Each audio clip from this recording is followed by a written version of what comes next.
Bonjour à tous, très heureux de vous retrouver pour un tout nouveau numéro du JT de la télé, c'est déjà le 9ème de cette saison 6.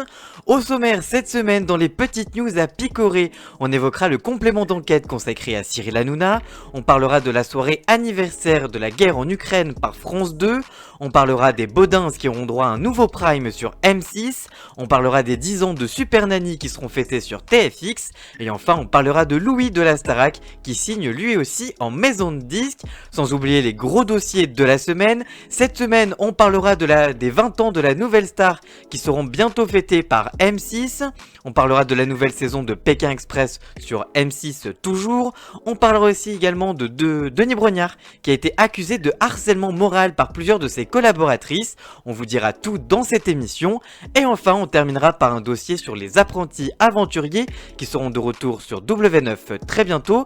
Et tout ça, c'est juste après le générique. C'est parti, générique!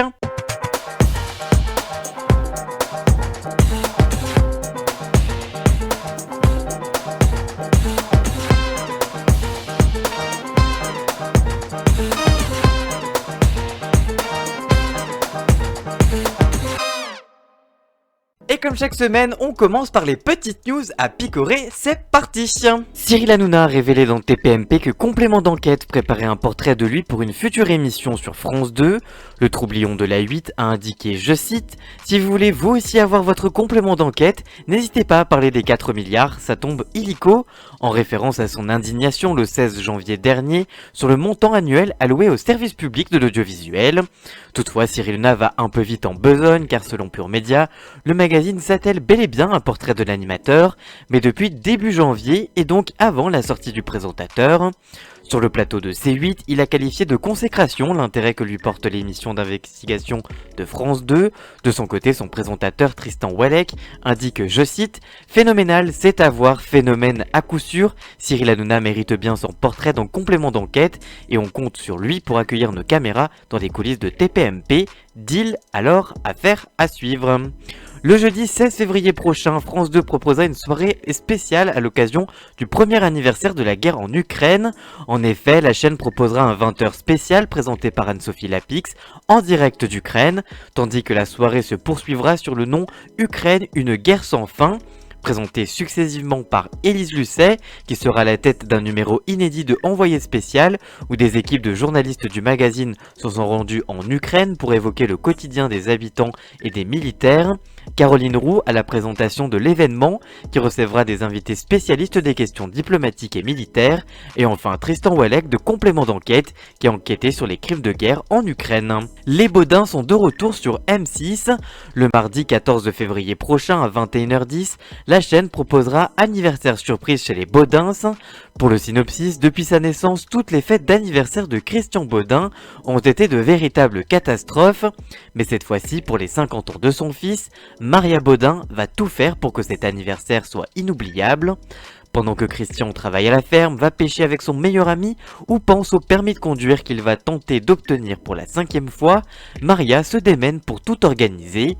Mais il reste un objectif de taille, trouver un cadeau à Christian et pourquoi pas une petite amie. Maria n'est pas au bout de ses peines et de ses surprises. Parmi les invités, Michel Drucker, Chantal Latsou, Kev Adams, Gilbert Montagnier ou encore Boudère, Jarry et plein d'autres. Rendez-vous donc le 14 février prochain sur M6. C'est le grand retour de Super Nanny qui fête ses 10 ans de carrière à l'antenne. 10 ans d'émission pour la gouvernante préférée des Français, c'est près de 90 familles, environ 900 conseils prodigués, plus de 190 enfants rencontrés, des bisous, des larmes, des fous rires qui en font autant de moments inoubliables. Et c'est loin d'être terminé parce que Super Nanny et sa petite voiture rouge, il est temps de reprendre pour eux la route à la rencontre de nouvelles familles pour de nouvelles aventures riches en émotions et en surprise pour une nouvelle saison diffusée à partir du mercredi 15 février prochain à 21h05 sur TFX. Le mercredi 25 janvier dernier sur son compte Instagram, Louis Albi, candidat de la dernière saison de la Star Academy, a fait une grande annonce. Depuis la victoire de Anisha, d'autres candidats comme Tiana et Léa, les deux acolytes de l'aventure, ont récemment signé chez Indifference Prod, qui s'occupe aussi de Vita et Slimane, mais une autre bonne nouvelle vient de voir le jour pour Louis, puisqu'il a annoncé, je cite, « Aujourd'hui j'ai le plaisir de vous annoncer que je vous cache depuis quelques temps, je rejoins Maman Céline en signant chez Sony Music France et Columbia France. Vous m'avez connu au quotidien à la télévision à travers des reprises, il est temps qu'on passe à l'étape supérieure et que je vous en dévoile un peu plus sur mon histoire. J'ai déjà sorti ma plume et commencé à plancher sur mon premier album, entouré de personnes de talent et de confiance. J'espère que vous serez également présent dans cette nouvelle aventure qui commence. Réponse dans quelques mois pour tout savoir. » Voilà donc pour les petites news à picorer, n'hésitez pas à nous dire quelle info vous a le plus marqué dans les commentaires, on vous lira bien évidemment. Et on passe maintenant au gros dossier de la semaine, c'est tous les gros sujets, c'est parti. Et on commence ces gros dossiers de la semaine par toutes les infos concernant l'anniversaire des 20 ans de la nouvelle star. Tournée le 23 novembre dernier, l'émission marquera les retrouvailles du jury historique de l'émission avec Marianne James, Dovatia, Manu Katché et André Manoukian évidemment. Pour cette émission Nostalgie, la société de production Fremantle a mis les petits plats dans les grands et fait déplacer de nombreux talents révélés par le programme. Parmi les têtes d'affiche, hormis Jonathan Casseda, le gagnant de la saison 2003, c'est-à-dire la première saison, tous les autres gagnants de la saison 2 à la saison 5 seront présents sur le plateau de l'émission Nostalgie. On trouvera donc Stevie Estatov, Myriam Adel, Christophe Willem et évidemment Julien Doré, mais aussi beaucoup d'autres artistes révélés par l'émission.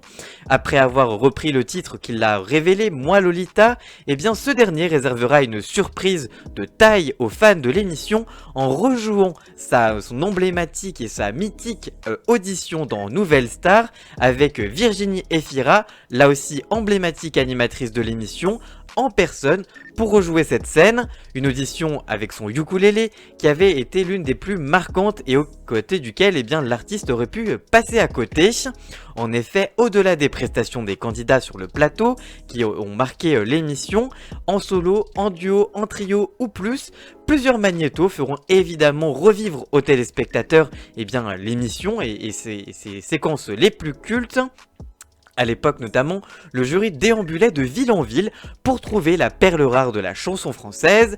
À l'origine de ces trouvailles, le jury qui a été particulièrement mis à l'honneur dans ces nombreux magnétos, pour revenir notamment sur les plus grosses punchlines de ce dernier jury, mais aussi des coups de gueule les plus mémorables au sein de toutes ces années de l'émission. Dans le domaine, les plus fidèles se souviendront que public et la production n'ont pas été épargnés par ces fameux coups de gueule. Diffusés sur M6 de 2003 à 2010 avec Benjamin Castaldi, Virginie Efira et Virginie Guillaume à l'animation, puis sur D8, c'est l'ancien nom de C8, de 2012 à 2016 présenté par Cyril Hanouna, Benjamin Castaldi et enfin par Laurie Cholewa qui ont présenté le programme chacun à leur tour, mais aussi une nouvelle saison sur M6 en 2017, présentée par Scheim. La finale de la saison 4, remportée par Christophe Willem face à Miss Dominique, avait été suivie à titre d'exemple le 8 juin 2006 par 5,9 millions de téléspectateurs, puis s'est sérieusement décliné au transfert de l'émission sur la 8, tandis que son ultime retour sur M6 en 2017 avait laissé le public plutôt de marbre. En effet, 1,3 million de fans seulement avait été présent devant la demi-finale de l'émission, tandis que la finale avait même carrément été diffusée en deuxième partie de soirée après la demi-finale. Et c'est donc le mercredi 15 février prochain que Karine Le Marchand présentera la première des deux soirées consacrées aux 20 ans de la nouvelle star sur M6. On poursuit avec Denis Brognard qui est accusé de harcèlement moral par d'anciennes collaboratrices. Denis Brognard, l'un des animateurs vedettes de TF1, se retrouve mêlé à une sale affaire de harcèlement moral. En effet, dans une enquête choc publiée par le magazine Voici, de nombreuses collaboratrices ayant travaillé avec lui au fil des années se sont confiées sur le tempérament problématique de l'animateur. Dans les colonnes du magazine, on apprend qu'il a multiplié les attaques très vives contre les les petites mains qui l'accompagnent, plus particulièrement contre les femmes. En effet, très récemment, en juillet 2022, alors qu'il était envoyé spécial à Biscarrosse, il aurait hurlé et pourri une journaliste une chargée de production, laissant l'une tétanisée et l'autre en sanglots. Un employé de TF1 anonyme explique qu'il n'est pas loin du harcèlement moral avec ses collaboratrices. Les témoins anonymes sont nombreux, mais certains ont également accepté de prendre la parole à visage découvert. Ainsi, on apprend que la journaliste Marion Rollès, les 2 dernières années passées à côté de Denis Brognard sur Automoto, sont l'un des pires souvenirs de sa vie, dit-elle. Anne-Laure Bonnet, qui a co-présenté F1 à la une, confie qu'il, je cite, pique des colères folles avec ses subordonnés. Une scène particulièrement violente est racontée par Charlotte Namura. Elle se serait déroulée en 2018 sur le plateau du MAG lors de la Coupe du Monde de football. La chroniqueuse aurait du mal à choisir la question à poser aux téléspectateurs en voyant Denis Brognard dans une colère sourde. Il se serait emporté lors de la coupure pub, allant même jusqu'à l'insulter et en la traitant, je cite, d'être qu'une merde juste bonne à sourire. Elle fera ensuite référence à cette scène dans le documentaire nommé Je ne suis pas une salope, je suis une journaliste de Marie Portolano. Chez TF1, une enquête interne a été menée alors que ses propos et ses agissements ont été dénoncés. Pourtant, comme l'explique une source, l'animateur très populaire semble avoir un totem d'immunité qui le protège de toute sanction. L'animateur a été contacté par les journalistes de Voici, sans rentrer dans les détails, il reconnaît certains débordements et regrette son comportement. Il indique, je cite, « Je suis très engagé, perfectionniste et à l'occasion de 2 directs sur TF1 où la pression est très intense, j'ai eu des mots qui ont dépassé ma pensée, mes propos ont pu heurter certaines personnes et je le regrette, rien ne justifie mon comportement qui faisait suite à certaines difficultés.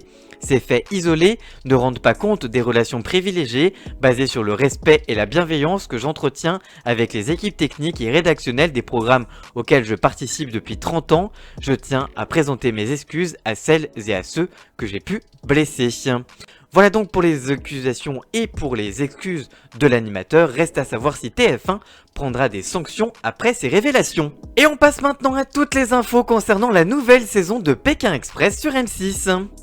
En effet, le vendredi 20 janvier dernier, lors d'une conférence de presse, M6 a révélé tous les secrets de la 17e saison de Pékin Express, intitulée Le Choix Secret, toujours présenté évidemment par Stéphane Rothenberg et toujours diffusé sur M6. Ça ne change pas, mais dans cette édition, 8 binômes vont tenter de traverser la Bolivie, le Paraguay et le Brésil. Les téléspectateurs les plus fidèles retrouveront certains paysages déjà connus et déjà traversés par la course, tandis que d'autres seront encore évidemment inconnus. Du départ des rives du lac Titicaca au final à Rio de Janeiro, l'objectif est toujours une fois de s'évader et que les participants, autant pour les participants que pour les fans du programme devant leur télé.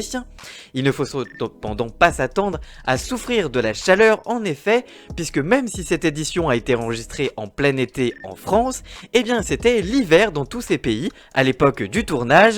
Comme pour chaque saison, il y a 2 nouvelles règles qui vont venir pimenter le jeu. En effet, la nouveauté de cette saison est donc le choix secret. En effet, dans cette édition, le dernier binôme à terminer une étape n'est plus le seul à décider qui il affrontera en duel pour tenter de sauver sa place. En effet, c'est toutes les autres équipes qui auront à cœur de désigner à bulletin secret qui sera l'adversaire. En plus de cette règle, Stéphane Rothenberg aura à disposition une roue infernale. Ça promet, tout est dans le nom. Elle viendra donc pimenter la course, elle aussi, en imposant une nouvelle contrainte au duo. Ce qui fait le sel du programme, ce sont bien sûr les participants. Et cette année, près de 40 000 candidats ont tenté de postuler et de participer à l'émission. Impossible de faire une place à tout le monde, ça paraît là aussi plutôt évident. Et pourtant, Stéphane Rothenberg l'assure, il faut que les gens continuent et n'hésitent pas à postuler et à repostuler d'année en année, puisqu'ils pourront être pris un jour. Vous découvrirez cette année dans le casting Alexandra et Laura, les sœurs chien et chat, qui sont vives mais se disputent régulièrement. Angie et Nathalie, les inconnus, le binôme de celles qui ne se connaissaient pas avant de faire l'aventure et qui ont deux profils que tout oppose comme chaque année. Cyril et Luc, le couple de Bretons, un duo fraîchement débarqué du Finistère. Colette et Léa, la tante et la nièce marseillaise. La première rêvait de participer à l'aventure, sa nièce est la seule à avoir relevé le défi. Paloma et Jason, le couple drôle belge, un duo fusionnel et déjanté promet le communiqué de presse. Xavier et Céline, le patron et l'employé lorrain, le détail qui tue, même après 10 ans de collaboration, ils se vouvoient toujours et l'aventure n'y fera rien. Alexandre et Chirine, les amoureux stratèges, un couple fraîchement formé de 7 mois seulement qui va tenter de mettre sa relation à l'épreuve dans Pékin Express. On retrouve également Tanguy et Florent, les cousins candides, deux jeunes Narbonnais encore très proches de leur maman chacun. Pour la 6, reste à savoir si cette saison saura attirer les téléspectateurs. En effet, l'année dernière, en moyenne, vous étiez près de 2,6 millions de fidèles, soit 13% du public à suivre M6 et même 26% sur les femmes responsables des achats de moins de 50 ans, la cible prioritaire pour la chaîne. Réponse à partir du jeudi 16 février prochain à partir de 21h10, date à laquelle M6 dévoilera donc la nouvelle saison de Pékin Express. Découvrez maintenant toutes les informations concernant la 6e saison des Apprentis Aventuriers sur W9. Après le cross, Laurent Mestrer reprend du service sur W9. En effet, aux Philippines, isolés au cœur d'une nature sauvage et hostile, 20 nouveaux courageux apprentis aventuriers se lancent le défi le plus incroyable de leur vie, survivre sur une plage avec rien ou presque. En arrivant sur l'île, les apprentis sont répartis sur 2 îles différentes, parfaitement identiques, et ignorent tout de l'existence d'une seconde plage, et des nouvelles règles de la compétition évidemment. Sur cette plage, ils vont devoir affronter des conditions de vie particulièrement difficiles, la fatigue, la faim, et surtout combattre sans relâche pour conserver leur place dans l'aventure. Si pour certains résister devient trop difficile, il ne leur restera alors qu'une seule option, sonner la cloche pour abandonner. Au casting cette année, on retrouvera notamment Amélie Netten qui vient accompagnée de son meilleur ami Romain, que l'on a déjà vu il y a quelques années dans Friends Trip sur Énergie 12. On retrouvera également le candidat emblématique des Marseillais Antonin, qui viendra accompagné de sa compagne depuis 2 ans, Barbara. Vous retrouverez également Ilona, qui vient elle accompagnée de son nouveau chéri, Paul André. Vous retrouverez également Maxime et Valéria, qui ont participé à plusieurs émissions de télé-réalité, notamment sur Netflix. On retrouvera également Anthony, qui est en couple avec et qui vient dans l'aventure avec Romane, qui est donc sa chérie. On retrouvera également Stéphane et Charlotte, qui ont décidé de se lancer dans l'aventure et qui vont aller jusqu'au bout pour tout gagner. On retrouvera également Nicolo et Victoria, qui rejoignent la compétition alors qu'ils sont fâchés depuis quelque temps. On retrouvera également le couple plus soudé que jamais, Fanny et Jessica, une équipe 100% féminine pour la première fois de Moundir et les Apprentis Aventuriers. On retrouvera également Aya et Nicolas, qui sont de véritables compétiteurs et qui n'ont peur de rien. Et enfin, on retrouvera Jennifer et Fabrice, que l'on a vu notamment dans Pékin Express, et qui sont tous les deux de véritables piles électriques et qui ont un peu le caractère aventurier. Alors donc, à voir ce que ça va donner dans les Apprentis Aventuriers. Pour défendre leur place, dans l'aventure, les apprentis aventuriers, sur chaque plage, vont devoir s'affronter lors des grandes épreuves des perles, dans l'espoir d'être les meilleurs et ainsi gagner un maximum de perles pour acquérir des vivres et surtout du confort à l'épicerie. Ils devront également sortir vainqueurs des expéditions pour remporter la protection de Laurent, qui les rendra invincibles lors des cérémonies du vote. Enfin, lors de la cérémonie des votes, 2 équipes désignées devront alors défendre leur place en s'affrontant lors des duels, et pour les perdants, l'élimination sera immédiate. Mais ce n'est pas tout, lorsqu'il ne restera plus que 3 meilleures équipes sur chacune des 2 plages, l'aventure va se corser. En effet, alors qu'ils pensaient être tout proches de la finale, les apprentis aventuriers vont découvrir que la compétition est loin d'être terminée. En effet, puisque rien ne va être joué d'avance, les 6 meilleures équipes vont alors se réunir sur une seule plage et à ce stade, l'échec ne sera plus permis. En effet, battre leurs adversaires va devenir de plus en plus difficile et les apprentis aventuriers vont devoir s'apprendre à tout puisque Laurent n'est jamais décidé à leur simplifier la vie sur la plage et vont les pousser dans leur retranchement et à se surprendre chaque jour un peu plus. Pour le passage à la grande finale qui se déroulera entre 3 équipes seulement, Laurent a décidé de mettre une nouvelle fois à l'épreuve les apprentis. Il va faire disparaître un membre de chacune des 2 équipes de la plage en obligeant les autres à les regagner pour reformer leur duo et ainsi remporter leur place pour la finale. Et cette 6e saison, chargée en nouveautés comme vous l'avez vu, aura à cœur de maintenir le succès de la 5e saison, avait rassemblé 600 000 téléspectateurs, soit 3,1% du public, mais aussi un succès sur cible avec 8,7% auprès des femmes responsables des achats de moins de 50 ans, une cible prioritaire pour la chaîne, mais aussi 7% sur les moins de 50 ans, mais surtout 9,7% auprès des 15-34 ans. Alors, est-ce que l'émission fera aussi bien? Ce sera à découvrir à partir du lundi 13 février à 18h50 pour le premier épisode et après ce sera tous les jours du lundi au vendredi à partir de 19h50 sur De Love & Neuf. Voilà, j'espère que ce nouveau numéro du JT de la télé vous aura plu. Si c'est le cas, n'hésitez pas à le liker, à le commenter, à le partager sur tous les réseaux sociaux. D'ailleurs, tous mes réseaux sociaux à moi sont dans la description et surtout, n'oubliez pas de vous abonner si cette vidéo vous a vraiment plu.